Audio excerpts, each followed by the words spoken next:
And 3, 2, 1.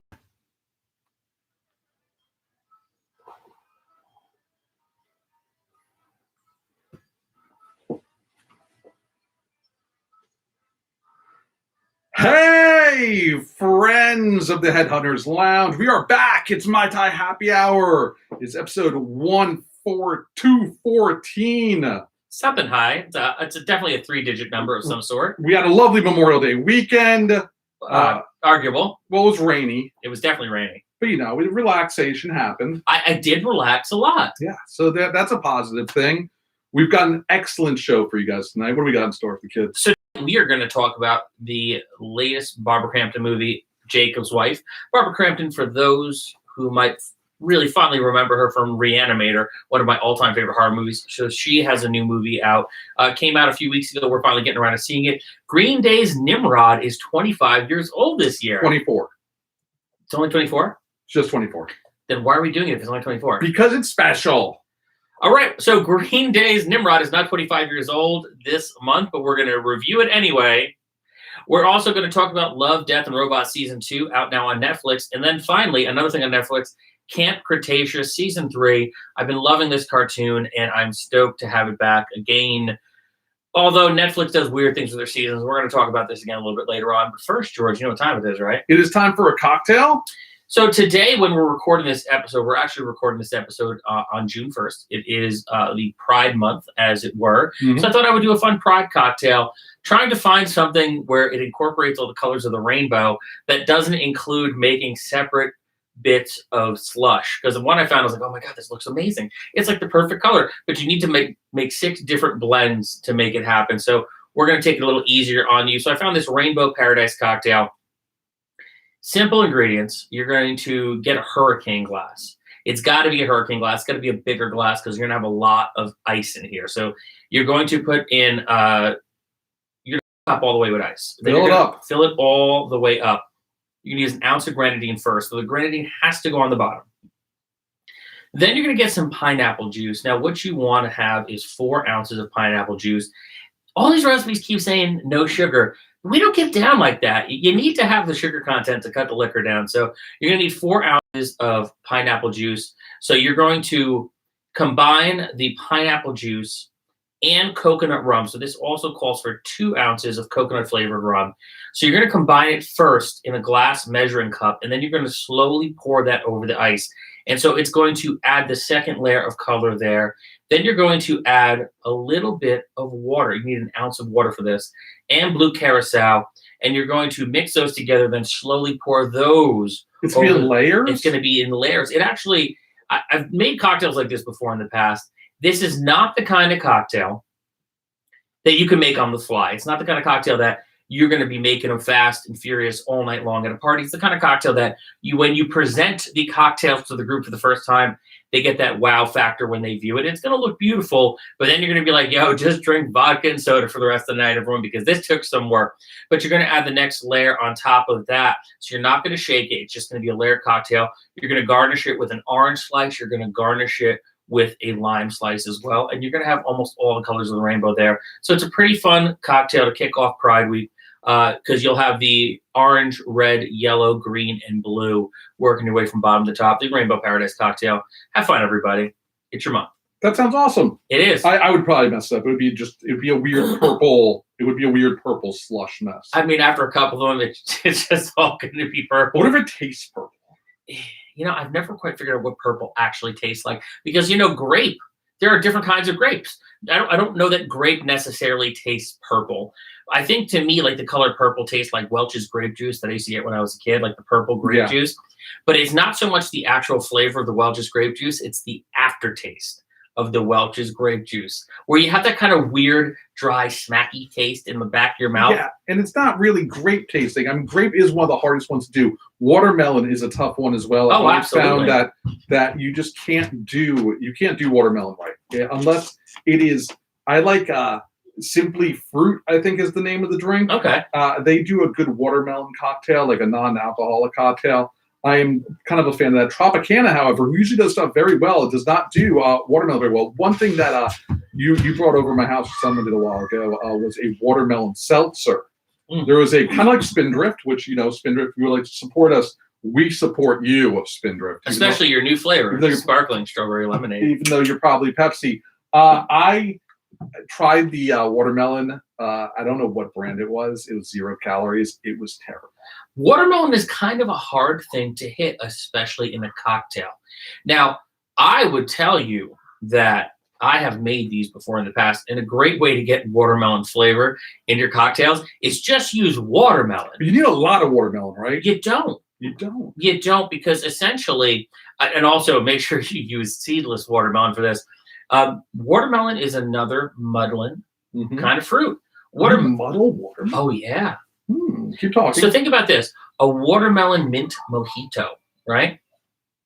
Where instead of just mint on the bottom of the glass, you're going to muddle fresh watermelon as well. And I would even go so far as saying, if you have the time and you can cut a hole in the side of a watermelon, don't stick your dick inside, put a bottle of rum in there and let the watermelon soak up the rum.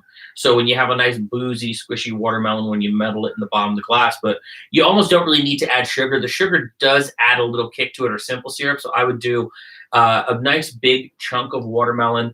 Make sure you muddle it into the bottom of the glass, then muddle the mint on top of the watermelon, add your simple syrup, add your rum and your ice. You're going to want to stir it, not shake it, gently top it off with some club soda, watermelon mojito. You get a bonus cocktail tonight. Look at that. Bonus cocktail. Bonus cocktail, watermelon mojito. I will tell you, not a lot of people like doing muddled drinks at parties.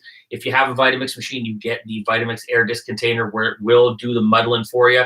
You can throw the mint and the watermelon in there, as well as the rum and the simple syrup. Muddle it by the pitcher and then pour it into a highball glass with ice. You have beautiful sprigs of mint floating around. Then you garnish it with watermelon mint mojito. I noticed Mondo started doing cocktails with their mugs now. We talked about that when it was Godzilla and King Kong. And Mondo, why did it take you so long? You've released so many tikis. Now, granted, I can understand with the Disney tikis, like, maybe you're not wanting to make a cocktail with a Little Mermaid, but who's buying tiki glasses? Not kids. Why did it take you so long to make the dang recipes?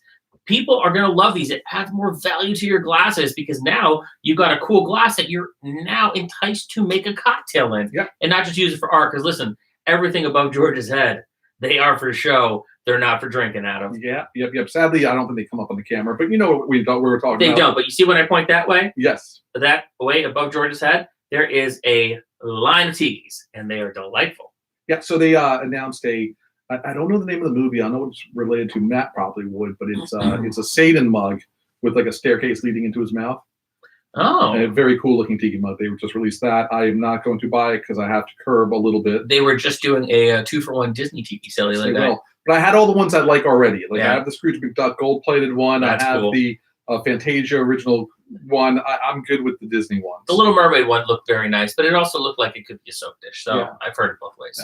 I completely agree. But speaking of Mondo, big breaking news What's that? a couple hours ago. Alamo's out of bankruptcy after Chapter 11. Yes. Out of Hold on, Chapter let me get the 11. other arm out. Yes. Yes. Yes. Alamo has been bought. I think it's like a large stake in it. It is a private equity firm. I believe they're going to allow the Alamo people to continue to run it. They've also announced 3 new theaters, one in Lower Manhattan in the financial district, which is going to be next level. They're going to have their own like screen printing place there, bar, or they're going to have their own event space. What?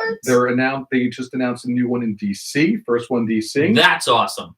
And they are talking, there is another one, I don't remember where it is, but they did announce there's going to possibly still in the works one in Staten Island that's going to be worked on with the RZA. Okay. Like a Wu-Tang Alamo Draft It might House. be. It sounds like it could be. That's magical. So that big news coming out. We were a little worried with Alamo. Obviously, in Alamo's situation, they didn't own their leases, or they didn't own their buildings. They had to lease them. They couldn't afford the rent. They couldn't get out of their leases. They couldn't. Some of the ones they had to close because they just weren't financially viable. They needed Chapter 11 to be able to open that up and be able to reassess. They were bought. It looks like this is a good thing, especially if they keep the Alamo model. It's my favorite place to go have dinner and a movie when times were normal, and they wanted to die. Yeah, no, we wanted it to live. We want all the theaters to live and survive because we still love going to the movies. I'm not rushing back to the theaters anytime soon, but I like the idea that they're still open and they're ready for me when I'm ready for them. Shout out to the Alamo Yonkers, my preferred Alamo Draft House of choice to go see movies at and have delicious meals at. I prefer Alamo, Brooklyn. Even though it takes 2 hours to get there, it's worth it because they have stadium seating. Hey, you know what would be a great idea, ML Draft House? How about an Alamo in, I don't know, wild idea, New Jersey? Yeah, could you put an Alamo in New Jersey? We've got Montclair. Plenty of space. Real estate is open. The problem is, if they did Jersey, it would probably be Hoboken, which is actually a bigger pain in the ass to park at than it would be. It would be Jersey City or Hoboken. You make a fair point. Like that's what frustrates me a little bit about with Jersey. It's never somewhere where it's easy to go. Like I always have easy time parking in Brooklyn, at least, even though that area is kind of tough. It's a pain. But I do see movies at off times there, so it's not too crazy. It's like true. Sundays are a great time to go see movies. Great movie day in Brooklyn at Alamo Draft House. But I'm happy to hear that they're doing well. If you are watching this live, check out the chat. Let us know if you're willing to go to the movies yet.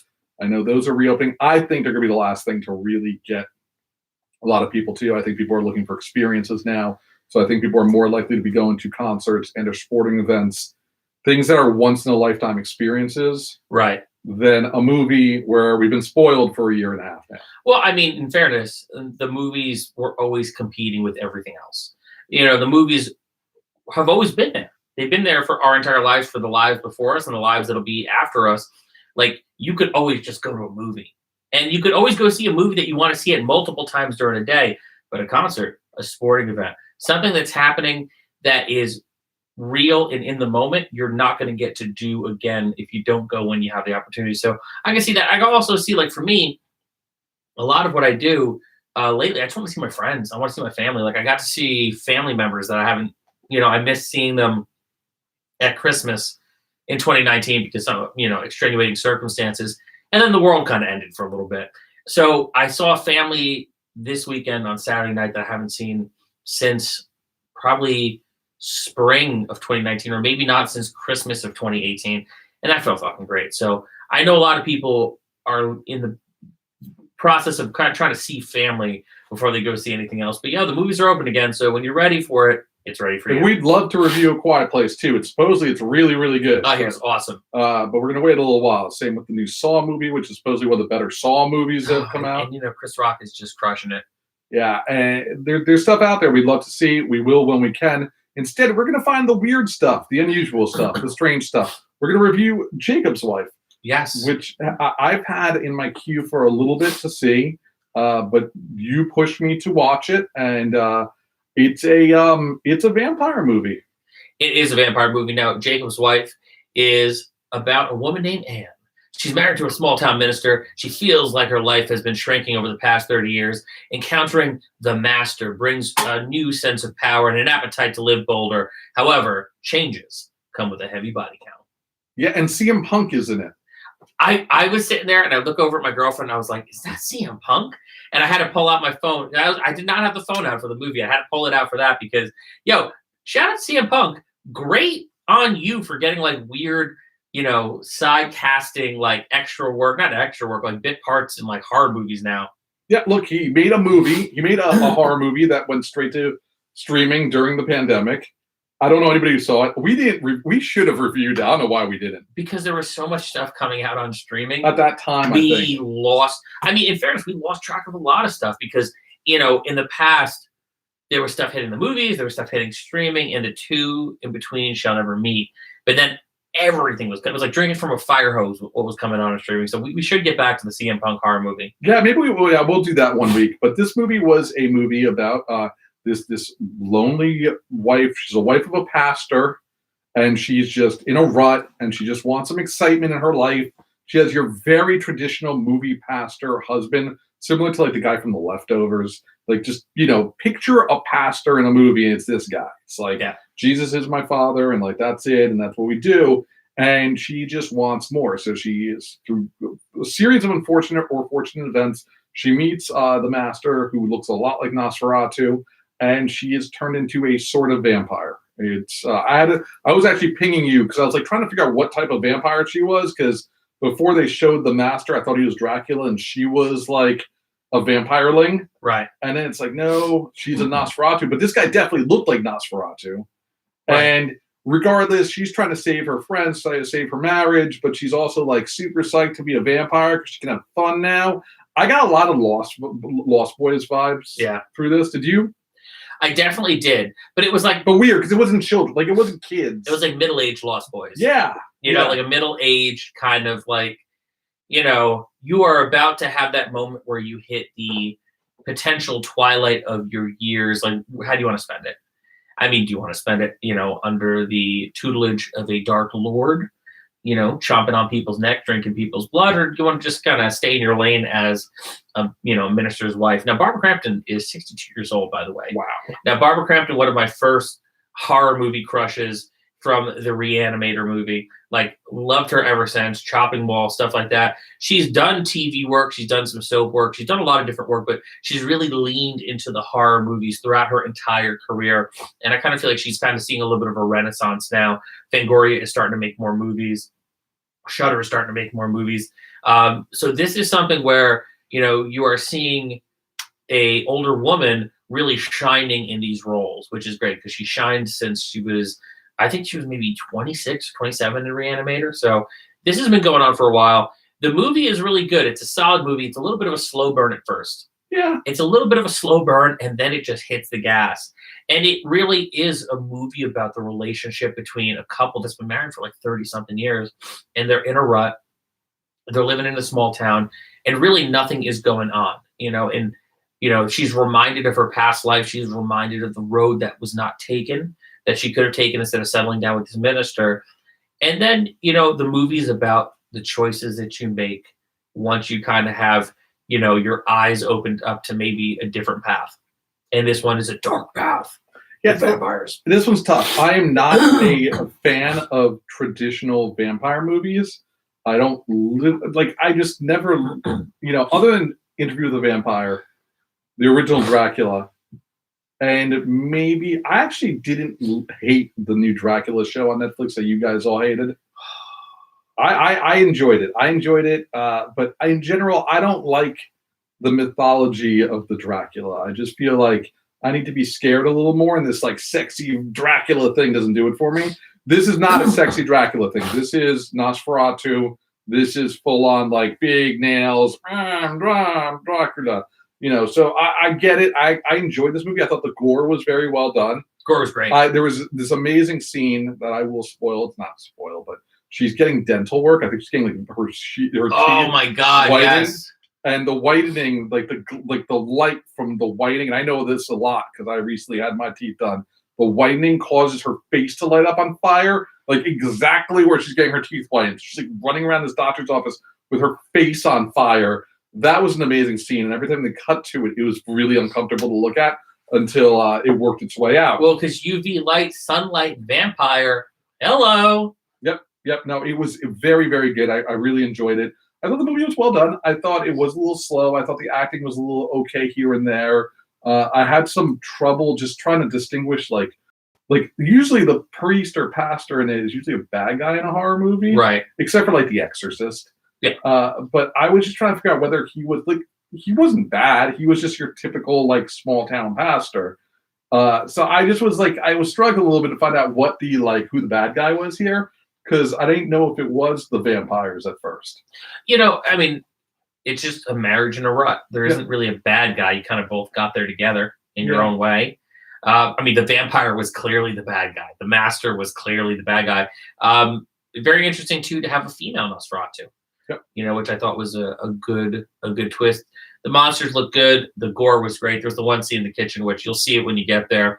It was awesome. Yeah, the master is terrifying until I just don't quite understand why the women were still attractive and like the master was not. Maybe because he's just a million years old. The master was probably 1 billion years old. Yeah. I mean, unless you like fun, you know, that type of dude, kind of, you know, that's your type. I mean, I prefer the Nosferatu in Salem's Lot myself. Do you prefer Gary Oldman? See, Gary Oldman was different. Like, you know, Gary Oldman on paper is not what I would have imagined Dracula to be. You know, as a person who'd be playing Dracula. Yeah, he knocked it out of the park. He was a great Dracula. Or Tom Cruise. Tom Cruise Interview with the Vampire, right? Yes. Tom Cruise, I have a hard time putting him in roles that aren't Mission Impossible and seeing him as any character other than like whatever Ethan Hunt, I think is his name in Mission Impossible, seeing him out of Mission Impossible and out of like Top Gun movies. You know, to me, that's the only roles he plays. That and weird Scientology stuff. Scientology stuff. Yeah, that's all I see him as. Yeah, I mean, for me, if we're talking about Draculas, like my favorite Draculas, the Dracula from the Monster Squad, Christopher Lee, which everyone says the most iconic Dracula, and I will agree with this to a degree, is Bela Lugosi because of the Universal monsters, but the real deal, most iconic Dracula to me is fucking Christopher Lee. So I've never seen the Bela Lugosi one.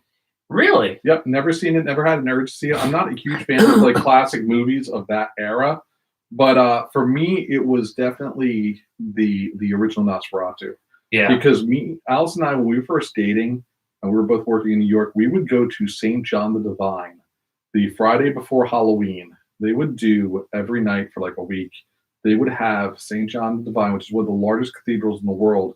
They would do Nosferatu, or they would do Phantom of the Opera. Awesome. Or they would do Cabinet of Dr. Caligari. And they will do silent pictures with a live organist.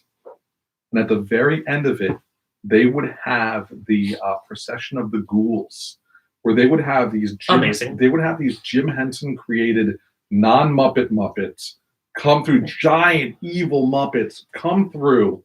And it's the procession of the ghouls. It was incredible. I don't know if they still do it. Obviously, they might not be doing it right now. But I don't know if they've been doing it in recent years. But if you have a chance to see that, absolutely do it around Halloween at St. John the Divine. Well, if you want more Dracula fun, you can check out Jacob's Wife for more vampire fun. But, if you really like vampire stories, and maybe if you've never read Bram Stoker's Dracula, there's a great way to do it. I wanted to turn people onto it. And I apologize. I did take a Zyrtec before I came, but apparently it's doing nothing, and I'm dying from allergies. But DraculaDaily.substack.com. So that's DraculaDaily.substack.com. If you forget, you just Google Dracula Daily. You can subscribe to this newsletter with your email every single day from now until November the 11th. Starting in May is when they started it. It's Dracula, one chapter at a time, based on the day of the week that it is, through the book from start to finish. So right now, I just got my most recent entry. It was May 31st, and you're just getting a piece of it, piece by piece, every day. So I've been slowly reading Dracula via my email every day, DraculaDaily.substack.com. I highly recommend everyone check that out. And check out Jacob's Wife. You can easily find it on Amazon. You'll find it. You'll find your way. Google it. Hold on, I'm going to go die over here. I now just hit the pause button every time you turn your head. Give me a second, I'll do it, because it makes my life a little bit easier. I'm here to help. Yeah. Anyway, we want to talk a little about Green Day's Nimrod. It is actually not turning 25 this year. It's turning 24. The only reason I recommend it is because they released a fancy new vinyl version, and I thought it would be a good time to talk about the Green Day album that pretty much helped keep them out of obscurity in the late 90s at a time, 1997, where they were kind of like, everything was struggling in the era of Backstreet Boys and NSYNC, and punk rock was kind of done. Punk rock had 1994 that kind of went to 1995, and they died very quickly in the 90s, and it was replaced by all the rap rock stuff and the Limp Bizkits and the Korns and all that. And Green Day, who could have kind of fallen apart, kind of like I would say the Offspring did, or how Rancid did, Bad Religion was still keeping it going, but they had their Atlantic era at that period. Green Day kept it together and put out Nimrod, which, thanks to Good Riddance, Time of Your Life, saved the band. Pretty much saved the band, or at least kept them going until American Idiot could come out. And I think it's a very interesting album that I think is worth a little bit of discussion. I kind of want to see what your thoughts are on it. It kicks off very hard first track, and it kind of does this great balancing act between the Green Day that we loved from Lookout into Dookie into what would end up becoming Green Day is now the U2 of a generation. I could totally see that. See, my thing was, I loved Green Day with 39 Smooth Kerplunk. I really liked Dookie as well. Mm-hmm. The album that came after Dookie was Insomniac, and I could not stand that album. Yes, I did not like that album either. It was quite possibly the worst follow-up that they could have had to Dookie. Yep. Whereas Nimrod actually makes complete sense as a follow-up to Dookie. Like, to the point where Insomniac had come out, I'd heard it, and I was pretty much done with Green Day. It was so overproduced. I hated that single. The single that was like a 2-song single. I'm blanking what it was, but it had construction vehicles in the video. It was weird. It just was not a good album. I just felt it was like, this is like where nobody wanted them to go after Dookie. It was like the crap that was left over from Dookie, pun intended. And, it was one of those things where I was kind of done with the band, but then they had like this other song. It was on the Angus soundtrack. Yes. J.A.R. J.A.R. And that actually saved me from saying, fuck Green Day forever. This album sucks. Mm-hmm. Granted, I was never one of those people who was like, oh my God, a band sold out. I was happy when bands were making money. Like, I remember back in the day, everyone would get like, their pearls clutched if a band signed to a major label. When, all your favorite punk bands that started the whole revolution were signed to major labels. Neither here nor there. However, people would get really upset about that kind of stuff. So, like, people were, like, spitting on the ground whenever Green Day's names were mentioned because they loved the Lookout stuff so much. But I thought the first major label one was great. And I remember bands back in the day getting really psyched when they'd sign the labels because they'd get things like health insurance. I remember an interview with a band called Velocity Girl. They signed to Sub Pop. And like, yo, so what's the best part about being on Sub Pop? And Deadpan, the band, whomever remember the band was like doing the interview, Deadpan just looks right at the camera and says, we get health insurance down through Sub Pop. Yep. We just went to the dentist. That's a great thing. That's a great thing. And we don't really think about that. Like, as adults, many of us have jobs who have health insurance. Like, we don't think about how important that was for kids who were in a band back in the day. But like, as a person who worked in the service industry for as long as I did, who definitely would never admit to his mother that he did not have health insurance. But real talk, I didn't have health insurance for like a decade plus. Yo, that shit is really important. So I was always happy when bands made money.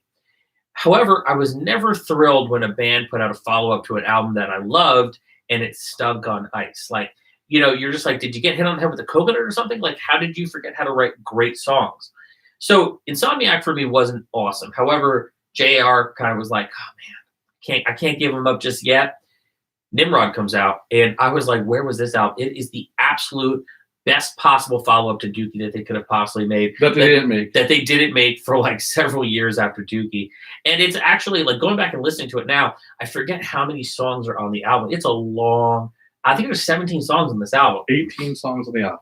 And the best songs are not even Time of Your Life, because there is a lot of good tracks here. And you're right, it does do a great balancing act between the Lookout stuff and their major label stuff, while also keeping an eye towards the future of what the band's going to become with things like American Idiot and possibly, the musical stuff that they do. Because one of the things I don't think Nimrod gets enough credit for is when you really listen to the album and the way the songs flow, it kind of is unofficially like their first musical. Yeah. What do you think? I take that. I think the one thing about this album that I forgot about was how much I disliked the song King for a Day. And I think that was the big single before or after Good Riddance. And I just was not, like, that's their, like, poppy, weird song on there that I was like, oh, this is, like, their Offspring song. You know what I mean? I would agree with that. But, kicking it off with what, you probably should have been your anthem for most of, like, the previous decade, which is Nice Guys Finish Last. Very true. Very good song. Coming into Hitch No Ride, into Redundant. There's some really good, like, punk rock here, like Platypus, I Hate You. And Jinx, like, really good heavy stuff on here. Most of the songs still come in at under 3 minutes, so it's still very much punk rock. It's a 50-minute album for 18 songs. Yeah, but they still, it was, you're right. I just felt like the album after Dookie was way too overproduced.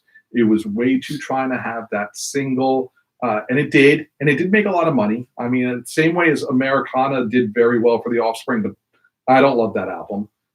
This was a return to form. I feel like, again, Good Rent Time Your Life. And I remember so this is 1997. I am working in Sam Goody. And Good Rent Time Your Life was like the CD single everyone came in looking for. But it wasn't a CD single. Like they didn't release, like Green Day had no interest in releasing like single format singles, which were a huge thing back then. I don't know if I'm dating myself. In 1997, if you had a single, hey buddy, there was what? We're talking about now. I'm 24 years old. We've already done the dating. Yeah, all right, fine. But like, then I'm doing this more as like a history lesson. There was a time where if you walked into a record store, there was a huge section right in the front that was singles and CD singles. Singles. And I thought that was, in retrospect, that was the biggest waste of just plastic ever. Like one song on a CD, one song on two songs on a cassette, maybe two songs on a CD. The CD single and the single was such a waste, but like for people who did not want to spend $18.99 for it, that's how much albums cost back then on CD, didn't want to buy an album with it only possibly having one or two good songs, they bought singles, and singles sold gangbusters. Yeah. But most rock bands didn't really put out singles. It wasn't a big deal. And I think Green Day really didn't focus on singles at all. Even bands like Pearl Jam, all their singles were imports. And that's the only way you can get like obscure B-sides like Yellow Ledbetter or live versions of Alive or something. But there was no single for Time of Your Life, and people would come in every single day. I would just try to push the album on them. But it's a good scam. It's like, you want to hear this one song, you actually have to buy the album. You know who was big on it? Sugar Ray did that. Sugar Ray with Fly, where they didn't release a single for Fly, and everyone bought that album. And that album, other than Fly, was like a weird new metal album. I mean, between not releasing a single in Columbia House, that's why Mark McGrath never has to work again. Yeah, E.T. Oh yeah. There's a lot of reasons Mark McGrath doesn't need to. Good on you, Mark McGrath. Getting that 90s money. You definitely need to check out, I think either the punk rock karaoke or the Mike and his Uke. He did a song. He did "God Save the Queen" cover where I actually thought it was Johnny Rotten. He was literally doing karaoke. His voice is actually incredible for someone who is from that generation of singers. Yeah, I remember one time I was watching it. VH1 used to do Rock and Roll Jeopardy, and like it was Mark McGrath versus Joe Walsh. And Joe Walsh did all the drugs. Wait, of the Eagles or of the Philadelphia Eagles or of the? Oh no, that's a bad joke. Yeah, it's okay. If you said of the Eagles, I said, "Oh, no, sorry, I messed up."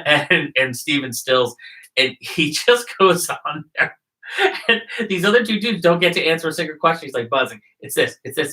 Like they just kind of after a while were just like, yeah, he wins. Why do you fucking Final Jeopardy? He beat. I mean, granted, he was only really working against one dude because Joe Walsh was like, I don't know where I am. Well, also he also probably only knows an era, whereas Mark McGrath is like a pop culture genius.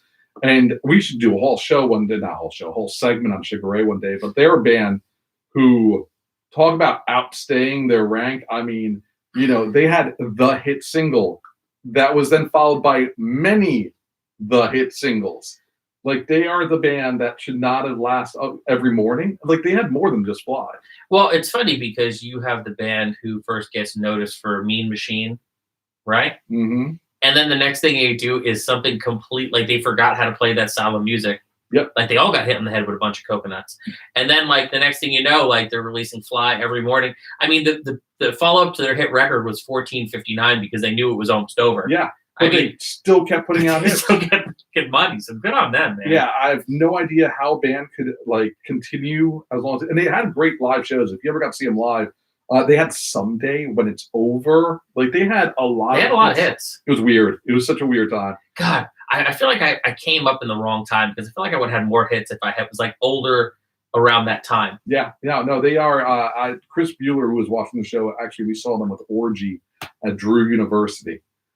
There's another band that. Wow. Yep. I'm not going to go there. All I can say is that every time I saw Sugar Ray, they put on an amazing show, and I saw them many times in the 90s because they were like playing the wrong shows, but doesn't matter. What are you looking at? What's on? Just make sure we're still recording. So I know you were, tapping it out to make sure I would sniffle into it. But I No, appreciate that. no. I'm good. If that's still ready, it's you. I have my own mute button I can hit Oh, for I you. love it. But you don't give me enough notice on whether you're gonna like slobber knocker. I'll waver. Yes. Next time I'll be like, I'll go like this. Because if I have to edit all this shit out, I'm just gonna hang myself later. I might just send you the tracks and have you do the edit. Yeah, not it. I retired. Yeah. Anyway, Green Day's Nimrod. I feel like everyone should give it a chance again.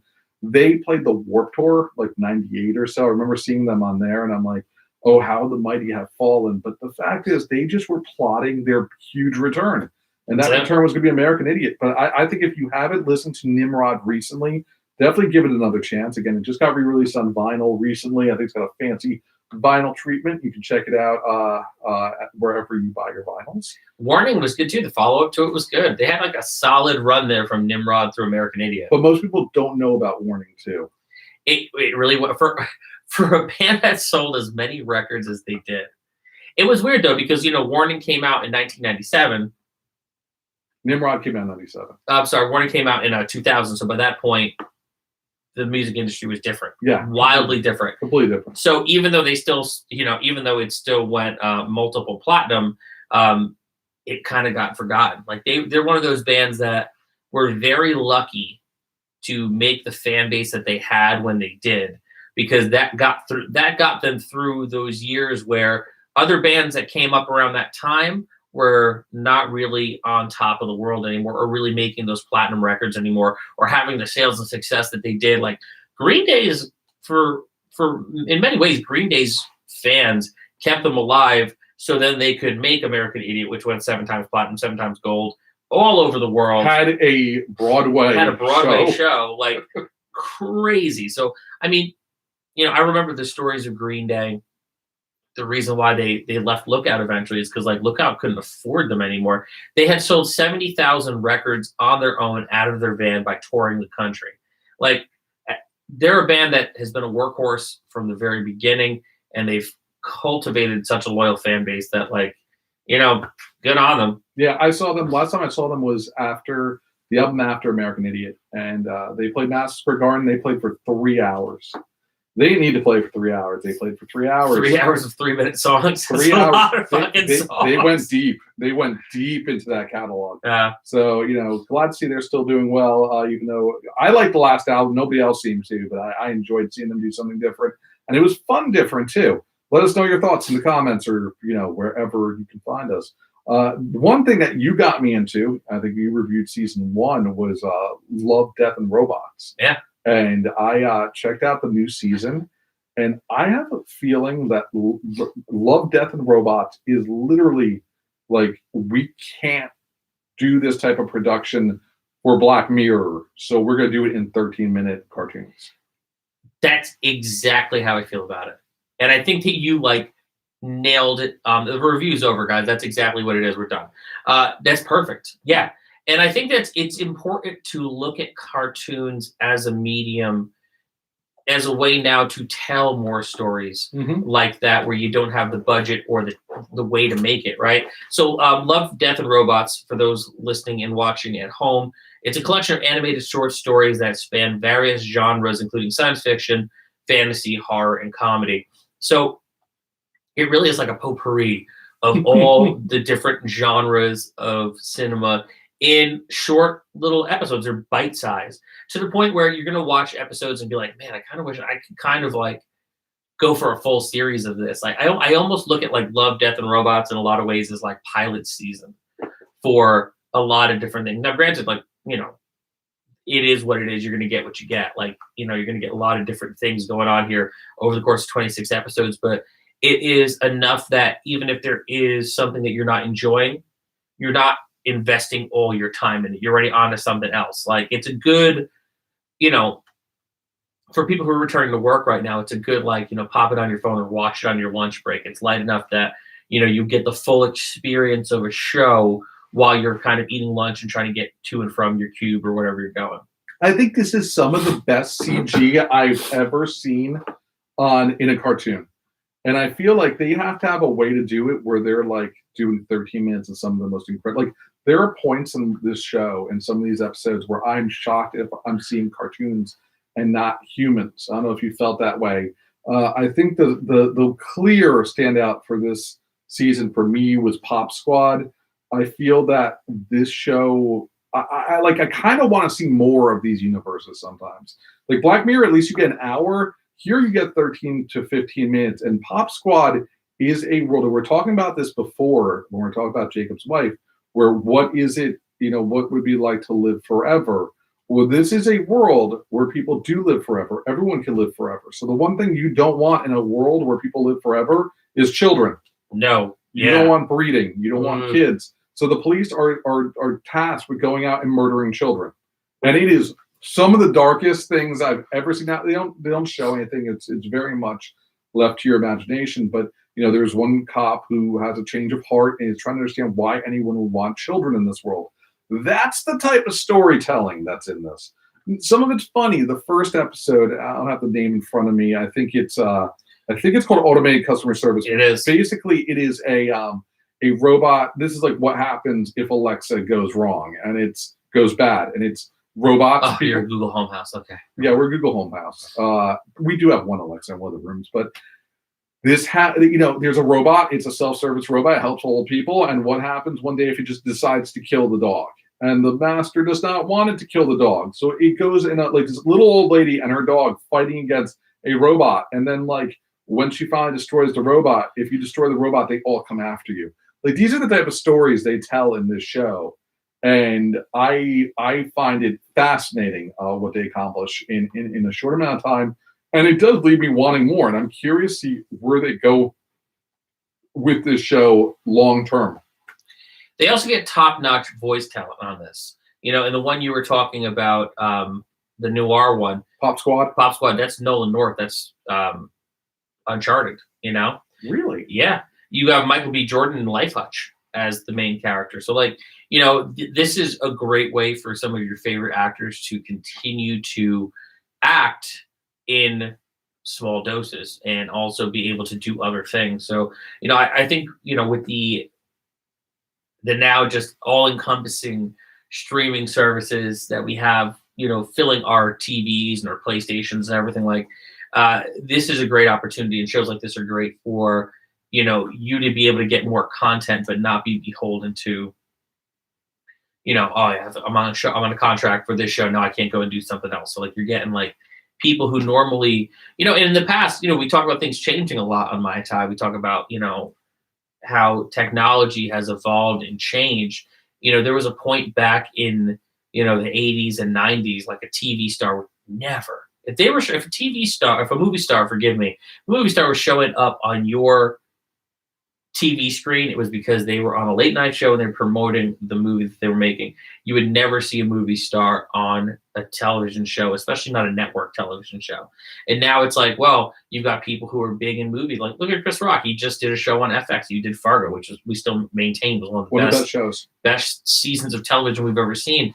And now everything is different. And now it's even more to a point where you would still have TV stars starting to work on movie stars starting to work on TV shows, but still animation was kind of a bridge too far. Animation was in a lot of ways seen for many actors who were in movies who've now made the pivot to TV. That was the next lower rung on the ladder, and that's not the case anymore. There is no more echelon of who you are and where you're supposed to be. You could do movies, you could do TV, you could do cartoons, and all bets are off. I think it's financial. I think it's still you make a little less money if you do a TV show. But I think cartoon. But I think you knock it out a lot faster. Yeah, I think that's why Tom Hanks do Toy Story so much. Do you know funny tip on a factoid? Tell me. Do you know Tom Hanks' brother does his voice on the straight-to-video Toy Story stuff? I found that out. Yes, crazy, right? So if it's not an actual Toy Story movie, if it's the holiday shorts that they do, it's usually his brother who does his voice. He just tags his brother in? Yeah, except I find that if it's right after a movie, let's say there's a Halloween special right after the movie, they probably grab Tom Hanks to do it because he was just there. But if it's a year or two later, they get his brother to do it. Can you tell the difference? Only if I know that it's him. No, he actually sounds just like him. It's very good. It's very uncanny. That's what I mean. It's one of those things. It's like a brother-in-law job. It's oh, here, I got a job for you. So now so and so gets off my back, but like it's a high profile gig because you're gonna do the voice of the iconic voice of the character that I'm known for, but you're gonna do it for like this directed DVD stuff. And I think it's his brother. I believe his son was in Fargo that one season. He was very good at that. Yeah. But I believe it's his brother who does his voice on the, again, not major Toy Story productions. Well, that's fun. Look, it's a way to go. I mean, who else can do your voice if you can do it close? I also know that some siblings that have done the stunt doubles for people. I remember seeing that in some movies, not full stunt, but like body doubles. I think there was a movie once where like someone couldn't do it, and they had like the sister do it. I don't remember what it was, but like fill in for them, like shots from behind, shots from the side.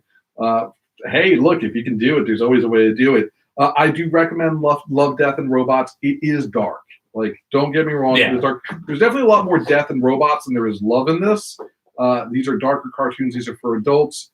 It is really good if you like sci-fi. That's basically my best recommendation for it. However, Netflix is also doing stuff for kids that also skews more adult. Jurassic Park, 3rd season. Camp Cretaceous. Yep. One thing, quick little sidebar. I think the audience would love this. We should totally get like an applause track for when Gabe just kind of wanders onto the thing.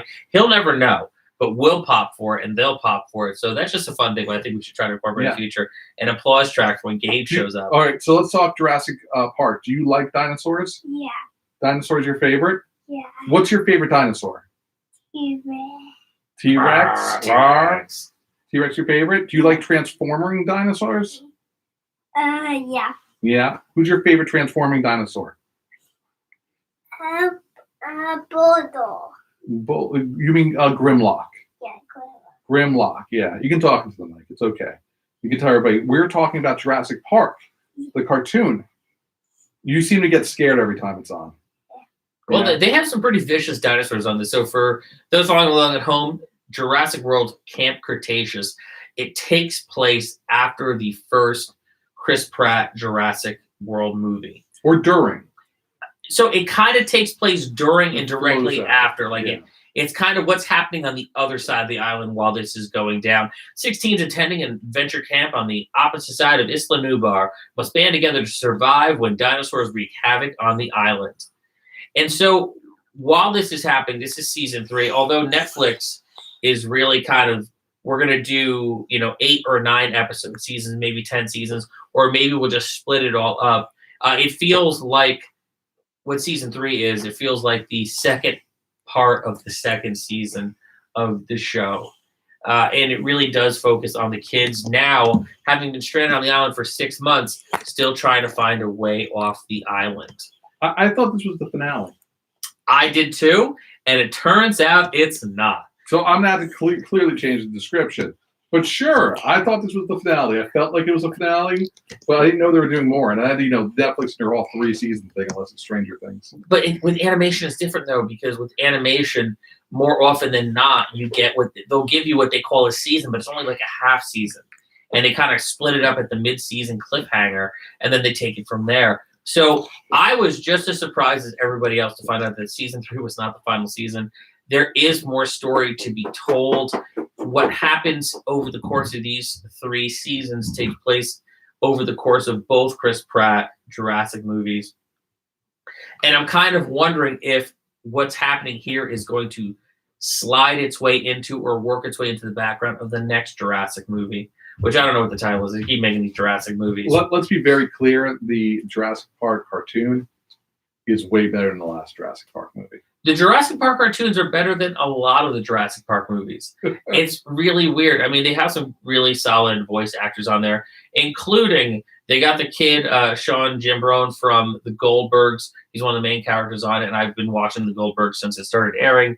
And, it's very kind of dark stories, very kind of slightly heavy interpersonal stories that they do try to lighten up a little bit and, give some levity and humor to. However, at the end of the day, you're still going to see the camera pull away and dinosaurs will still eat people. People die in this show. And there's actually serious heat going on between the characters on screen. So, they're building out a world. I thought the world was ending.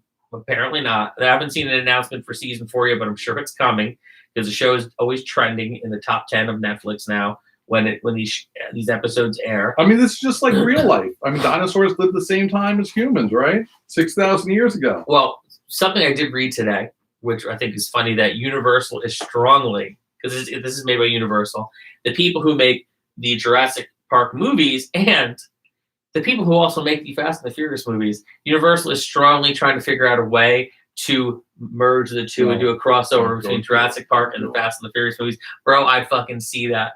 I would see that. It would be so bad. I've been watching. I watched the latest Fast and the Furious preview trailer yesterday, and I'm so in on this one. The one John Cena? Yes. Yeah. It looks so bad and good. And it's like so far removed from where Fast and Furious was, but I'm so in on it. The one thing that's been bothering me lately is Snake Eyes comes out in like a month. And they are saying it's coming out, and they don't have a real trailer yet. No, they keep extending the teaser trailer, but they like 60 seconds. They haven't actually made a full trailer. And it looks really good. It does. It looks really good. I'm like, come on, where is it? Unless they have no faith in it or they're going to push it. But I feel like at this point, with Quiet Place 2 doing the best current, in pandemic movie, because it's not post pandemic, so we're still in this new normal. The movie theaters are doing well, or as well as they can. And I feel like they can't really push out anymore because, again, they keep pushing out. 22 is just to be a blockbuster every week, and they'll never make any money. They'll lose out on blockbusters. So they got to figure something out. Quiet Place 2 is supposed to be really good. We'll review it when we can. Next week, we'll be talking about, hopefully we'll have Lacey's story. I think that drops on the 4th. Yeah. We have, I believe, Conjuring 3 drops this weekend. Is that dropping in theaters? Is it dropping? No, it's got to be simultaneous. It's HBO. Yeah. But I heard HBO was trying to go back on that No, that's bullshit. They flat out said on Twitter that it's not happening. This year, everything stays the same. They said it's going to be that way. I feel there is just so many blogs right now, especially some of our friends send us that are like just trolls with a blog. But I really do hope that Fast and the Furious Jurassic Park thing is legit. Because that is legit, the most you want to talk about saving the cinema? Ridiculous thing ever. You got the Fast and the Furious people driving crazy, being chased by dinosaurs. Bro, you want to see it. You want to see it, fans of Mind's Eye Happy Hour. I struggle with reality as it is right now with what is it? Escape from reality? No. When you watch something. Escapism? No. It's immersion? No. It's like when you just suspension of disbelief. I fight with that a lot. So I don't know if I could do that. I just don't know if I could handle that. Conjuring, The Devil Made Me Do It is at AMC this Friday, so it should be simultaneously in. I know we're watching on HBO this weekend. Yep. So it should be simultaneously on HBO because HBO is not going to screw us. I believe what they had originally said was that they were just going to do them in on HBO Max. And then we reversed that and went with theaters, but it's got to be simultaneous. Listen, I'm paying $15 a month right now currently for HBO Max to see movies in my house. I'm just curious whether the shelf life in the movies is going to shrink. What is it supposed to, like 3 or 6 months before they can be on demand streaming? Yeah. I wonder if that's going to shorten and the window's going to shorten. It's going to be maybe the month we'll have A Quiet Place 2. Well, it was starting to shorten a little bit. Even before the pandemic, it was getting down to about 90 days in some instances, and I think which is 3 months. Which is 3 months, which is fair. It used to be like years ago, it was like 6 months before you see it on cable. It was shrinking down to about 90 days because of the advent of streaming and people really watching more things at home. However, I'm definitely in your yawn. It is what it is tonight, everybody. But now I would be curious to see how long, especially after the last year, they can keep things off of cable when it goes out of theaters. I'm gonna say my money's on 31 days. Yeah. 31 days from the time it leaves the theater and premiering on your TV. I feel like even right now, I think the first couple weeks are gonna be huge. Yeah. And then it's gonna drop. And I think that's how it's gonna be, and that's how it was getting to be. Look, I mean, to be very clear, movie theaters weren't doing well before the pandemic.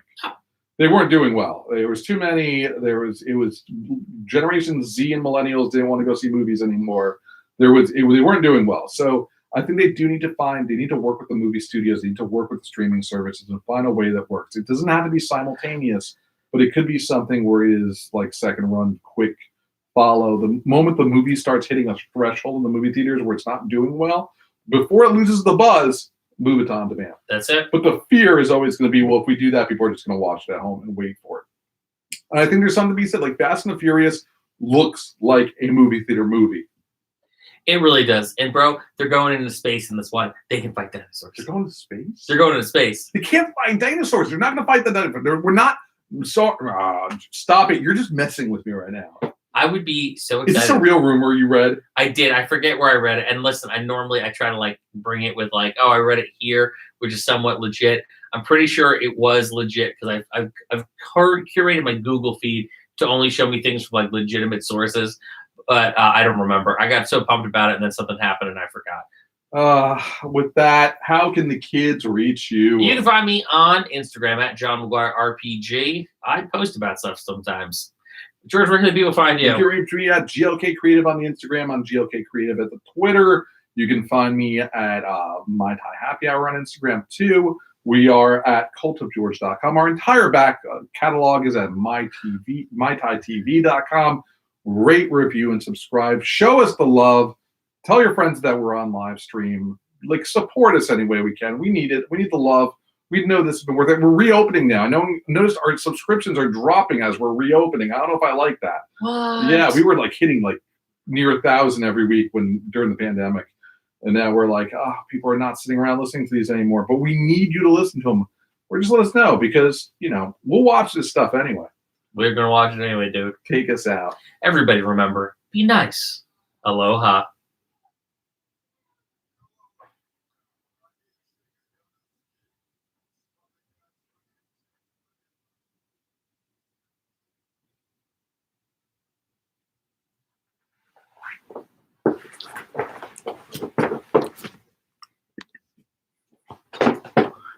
Yes, I want to end you. Nice.